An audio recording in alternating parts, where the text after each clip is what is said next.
शेतकऱ्यांसाठी आनंदाची बातमी। आज दुपारी 3 वाजता पीक विमा आला रे आला। शेतकरी बांधवांना SMS इथं आलेला आहे। या जिल्ह्यांमध्ये पीक विम्याची नवीन यादी देखील इथं आलेली आहे। आजपासून बरेच दिवसांपासून रखडलेला पीक विमा खरीप रब्बी आता वाटप सुरू झालेलं आहे। तर सरकारकडून आणि पीक विमा कंपनीकडून तर आताची घडीची सर्वात मोठी अपडेट म्हणजे अनेक शेतकरी बांधवांना SMS देखील इथं सुटलेले आहे। केंद्र सरकार, राज्य सरकार तर आता कृषी मंत्री दत्तात्रय भरणे, मुख्यमंत्री देवेंद्र फडणवीस बैठकीमध्ये आज मोठा निर्णय। तर आता यामध्ये सर्वप्रथम बीडमध्ये 100 ते 150 कोटी रुपये पीक विमा जमा होण्यास सुरुवात झालेली आहे। भंडाऱ्यामध्ये 40 ते 70 कोटी रुपये, बुलढाण्यामध्ये 80 ते 110 कोटी रुपये, चंद्रपूरमध्ये 50 ते 80 कोटी रुपये, धुळेमध्ये 60 ते 90 कोटी रुपये, गडचिरोलीमध्ये 30 ते 60 कोटी रुपये, गोंदियामध्ये 40 ते 70 कोटी रुपये, हिंगोलीमध्ये 50 ते 80 कोटी रुपये याप्रमाणे टप्प्याटप्प्याने शेतकरी बांधवांच्या खात्यामध्ये पीक विमा जमा केला जात आहे। यानंतर जळगावमध्ये 90 ते 120 कोटी रुपये, यानंतर इथे आपलं जालन्यामध्ये 80 ते 110 कोटी रुपये, कोल्हापूरमध्ये 7 ते 90 कोटी रुपये, लातूरमध्ये 90 ते 130 कोटी रुपये, मुंबई शहर आणि मुंबई नगरमध्ये लागू नाही। यानंतर नागपूरमध्ये 70 ते 100 कोटी रुपये, नांदेडमध्ये 100 ते 140 कोटी रुपये, नंदुरबारमध्ये 50 ते 80 कोटी रुपये, नाशिकमध्ये 90 ते 130 कोटी रुपये, उस्मानाबादमध्ये 80 ते 120 कोटी रुपये, पालघरमध्ये 30 ते 60 कोटी रुपये, परभणीमध्ये 80 ते 110 कोटी रुपये अंदाजे रक्कम आहे।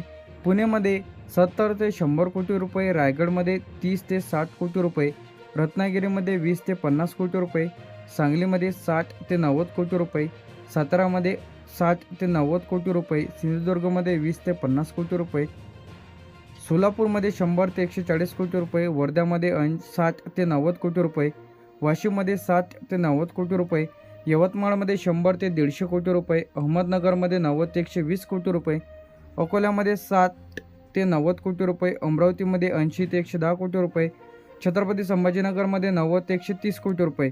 तर याप्रमाणे पीक विमा शेतकरी बांधवांच्या खात्यामध्ये जमा होत आहे। तर आता सध्या पीक विमा कोणत्या शेतकरी बांधवांना इथं जमा होत आहे?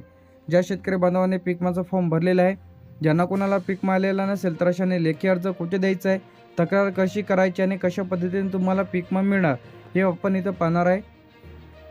ज्यांचा अर्ज मंजूर आहे, ज्यांच्या पिकाची नोंद केलेली आहे, ज्यांनी ई पीक पाहणी केलेली आहे, 72 तासाच्या त्यांनी पिकाची तक्रार केलेली आहे, बँक पासबुकला आधार लिंक आहे, जिल्ह्यानुसार टप्प्याटप्प्याने पीक विमा या जिल्ह्यांमध्ये शेतकरी बांधवांच्या खात्यामध्ये जमा केला जाईल।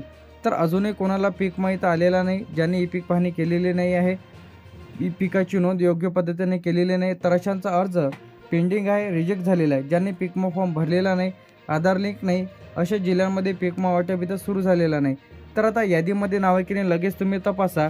सर्वप्रथम pmfby.gov.in या ऑफिशियल पेजवरती तुम्हाला जायचं आहे। पीक विमा टाकलं तरी चालेल। तर यामध्ये तुम्हाला बेनिफिशरी स्टेटसवरती क्लिक करा, ॲप्लिकेशन नंबर टाकून सुद्धा चेक करू शकता, किंवा आपलं राज्य सिलेक्ट करा, तालुका, जिल्हा, गावाचे नाव सिलेक्ट करा आणि जे की या सबमिटवरती क्लिक करा, तर आपल्या गावाची यादी तुम्हाला इथं बघायला मिळेल। किंवा जवळच्या CSC सेंटरला भेट द्या, त्यामध्ये तुमचं आधार कार्ड, मोबाईल नंबर, अर्ज क्रमांक बरोबर आहे की नाही चेक करून घ्या। किंवा क्रॉप इन्शुरन्सच्या ॲप्लिकेशनच्या माध्यमातून देखील तुम्हाला चेक करता येणार आहे।